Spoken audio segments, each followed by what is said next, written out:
Okay, here's the scene. Jesus has risen from the dead, but the world is still a scary place.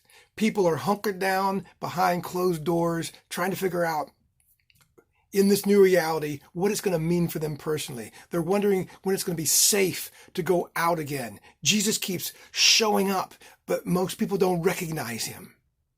Okay, pause. Are you picturing 2,000 years ago, or are you picturing this week in our lives? It's been so interesting, I think, this year to hear the stories about the disciples after the resurrection. We usually think of Easter tide as a happy dance. But for the disciples, life was, I think, much more complicated than that. And I'm hearing their stories differently this year.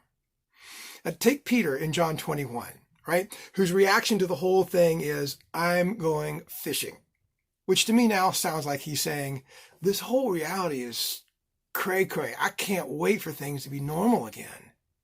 But as my pastor, Mike Hudson, said on Sunday at church, when Peter tries going back to normal, he does his job all night, and he catches nothing.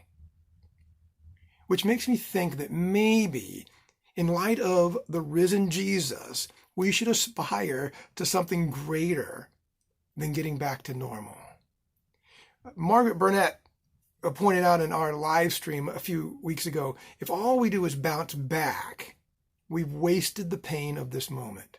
We need to learn what we can learn here so that we can bounce forward. For example, right now in my house, we're cooking more. We're going out less. I would like to bring that with me as we bounce forward. I'm checking on my friends and they're checking on me more often.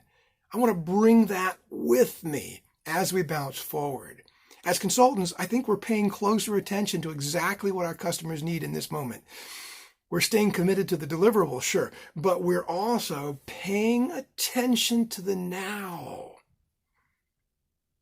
Let's bring that with us as we bounce forward. Hear the good news. Jesus died, Jesus rose again to bring something new. So, yeah, I'm looking forward to stability. I'm looking forward to health. But man, let's not go back to normal. I think that's shooting way too low. My prayer for you, my prayer for me, is that we will bounce forward to whatever new reality Jesus is offering us. Lord, in your mercy, hear our prayers.